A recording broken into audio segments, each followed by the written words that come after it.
This is part 2 of a series on the optimizers. In this video, we will look at NAG, Adagrad, and RMSprop optimizers. This video was produced in Korean and translated into English. My voice was generated by AI, text-to-speech. In the last video, we looked at the gradient descent and momentum optimizers. In this video, we will take a look at NAG, Adagrad, and RMSprop optimizers. These optimizers apply momentum. And these optimizers adapt the learning rate to the parameters W. Finally, this optimizer ATOM applies both learning rate adaptation and momentum.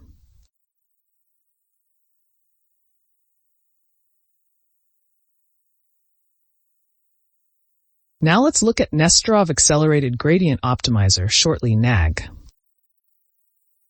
The momentum optimizer has a disadvantage near the target point, that it may pass the target point due to inertia. NAG optimizer is an improvement on this. The previous W is here, and the current W is here at point A. We want to update the current W to the next W. This is the previous momentum. NAG calculates the local gradient at point B. This is where the gradient descent wants to go from point B. We update W by applying gradient descent at point B. Then the W will move to this point. This is the momentum vector. This can be expressed in a formula as follows. This is the previous momentum, and this is the local gradient at point B. MT is the momentum vector, and W is updated like this. The initial M is defined as 0 because there is no previous momentum vector. The only difference is that the momentum optimizer computes the local gradient at point A, while the NAG computes the local gradient at point B. This can improve the disadvantage of the momentum optimizer passing the target near the target point.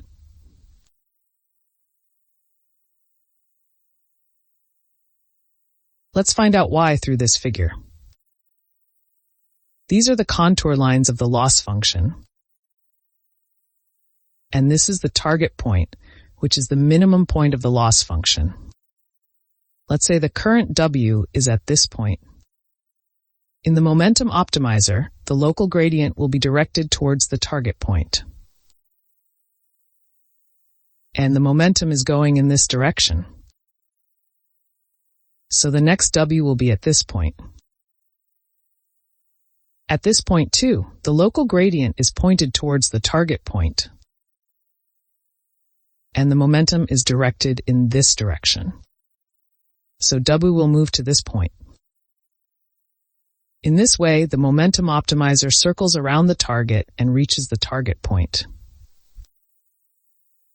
NAG optimizer considers momentum first. Previous momentum is going in this direction. And at this point, the local gradient is directed towards the target point. So the W will go to this point. In this way, NAG optimizer can reach the target point quickly. When W is far away from the target point, it can quickly approach the target point due to the momentum effect. And when W approaches the target point, it can stably reach the target point without deviating from the target due to the NAG effect.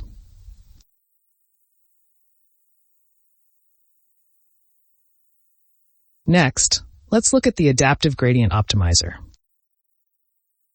It is simply called Adagrad. Gradient descent and momentum optimizers use a constant learning rate and apply the same learning rate for all parameters W. However, it is also a good idea to gradually reduce the learning rate while iterating. At the beginning of the iteration, W is likely to be far away from the target point. so W needs to be updated a lot by applying a large learning rate. However, as W approaches the target point, W needs to be updated little by little by applying a smaller learning rate. Adagrad not only does this, but also applies a different learning rate to each W, depending on the magnitude of its gradient. W, that was previously updated a lot, will be updated only a little. And W, that was previously updated a little, will be updated a lot. Adagrad does this automatically. Therefore, Adagrad is not sensitive to the initial learning rate, so there is no need to manually tune the learning rate. This is another advantage of Adagrad. Adagrad's formula is as follows. Calculate the current G as the sum of the previous G and the squared gradient of each parameter. The history of the gradient is accumulated in G. The larger the gradient, the larger the G. The initial G is defined as 0. We use this G to apply gradient descent in this way. This part corresponds to the learning rate. Alpha is an initial learning rate, a constant value that is a hyperparameter. And epsilon is a small constant value to prevent the denominator from being 0. Let's see how Adagrad works through a simple example. Let's say the loss function is like this. This is a function of W1 and W2, and the point where W is 4, 2 is the target point. The loss function looks like this. Let's assume the initial point of W is 2, 3. The gradients of the loss function with respect to the parameters W1 and W2 are like this. If we substitute the initial values of W where, the gradients at the initial point become -4 and +2. The slope along the W1 axis is -4, and the slope along the W2 axis is +2. The slope along the W1 axis is steeper. First, we calculate G like this. The initial G value is 0, and calculating the square of the gradient at the initial point gives 16, 4. The G value of W1 is 16, and the G value of W2 is 4. Next, we update each W using this formula. Here, alpha is set to 1.0, and epsilon is set to 0. Because Adagrad is not sensitive to the initial learning rate, alpha, it can be specified to be somewhat larger than other optimizers. The G value of W1 is 16, so W1 is updated from 2 to 3. And since the G value of W2 is 4, W2 is updated from 3 to 2. A learning rate of 0.25 was applied to W1, and a learning rate of 0.5 was applied to W2. In this way, you can see that different learning rates are applied depending on the gradient history of each W. The next position of W is the point 3, 2. In the figure on the left, W moves to this point. Let's make one more move. At this point, the gradients for each parameter are -2 and 0. And the next G is calculated like this, becoming 20, 4. The G value of W1 is 20, and the G value of W2 is 4. Then W1 becomes 3.45, and W2 becomes 2. In the figure on the left, W moves to this point, moves closer to the target point 4, 2. Adagrad reaches the target point via a path like this. But Adagrad also has its drawback. Since G increases exponentially as iterations progress, the learning rate decreases too quickly. If the learning rate becomes small too quickly, convergence can be slow. An improvement on this is the RMSprop optimizer, which we will look at next.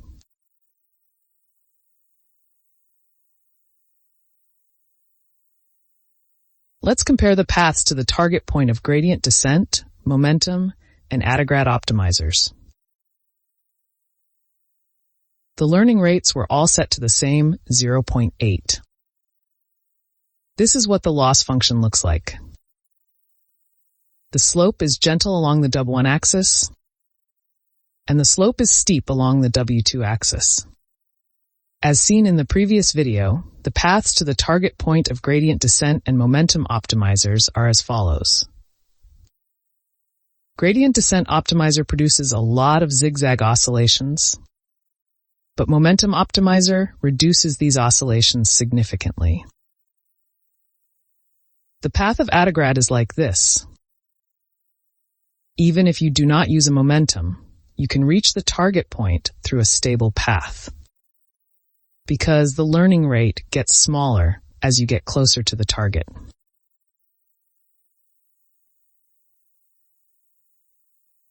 Let's add the Adagrad optimizer to the code used in the previous video and run it.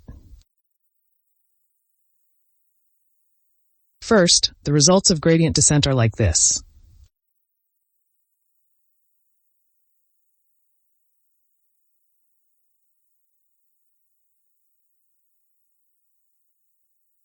And the results of the momentum optimizer are like this.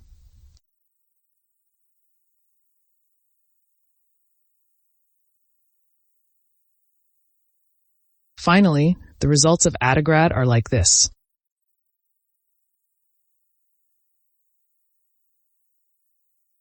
Next, let's look at the Root Mean Square Propagation optimizer. It is simply called RMSprop.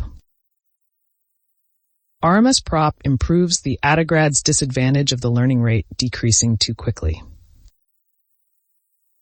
The learning rate decays smoothly by taking an exponentially weighted average of the previous G and the most recent gradient squares to compute the current G. The formula for finding Adagrad's G is as follows. This term and this term have equal weight. RMSprop takes a weighted average like this. It is a weighted average of the previous G value and the current squared gradient. This is the exponential moving average of the squared gradient. If we take the square root of G, this is the root mean square of the gradient. We then update W like this. This is the same as Adagrad. The expression on the left can be expressed as on the right. These two are the same expression. This can improve Adagrad's shortcoming of the learning rate decreasing too quickly. Let's see how RMSprop works through a simple example. The loss function is the same as before, and it looks like this. The gradients with respect to W1 and W2 are as follows. The starting point is 2, 3. And the gradients at this point are -4 and +2. Up to this point, it's the same as we did in Adagrad. Let's set the weight of the previous G row to 0.9. Then G is calculated like this. The G value of W1 is 1.6, and the G value of W2 is 0.4. Then W1 is updated like this. The initial learning rate alpha was set to 0.2. The learning rate of RMSprop decreases less than Adagrad, so we set the initial alpha smaller than Adagrad, and epsilon is set to 0. W1 is updated from 2 to 2.63. If we calculate the next W2 in the same way, we get 2.37. W2 is updated from 3 to 2.37. If we calculate the next W using this same process, we get 3, 2.14. In the figure on the left, the initial W is 2, 3, and then moves to the point 2.63, 2.37. And it moves to the point 3, 2.4. W is getting closer to the target point 4, 2. Because the learning rate decreases gently, the target point is reached through a more stable path than Adagrad. Rho is a hyperparameter. If rho is set large, the influence of the past g value will be greater and the influence of the current gradient will be less, which will reduce the variation of the learning rate change and allow a more stable path to find the target point.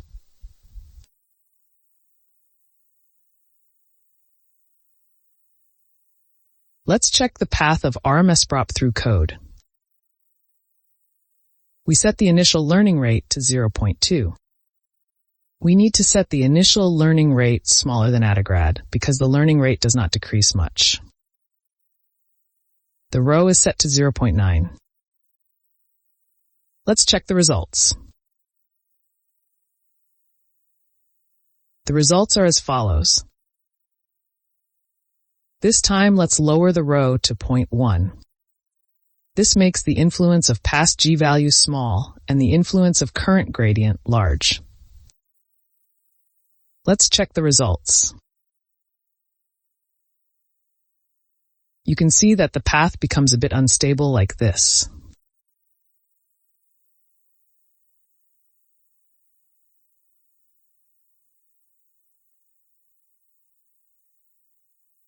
So far, we have looked at NAG, Adagrad, and RMSprop optimizers.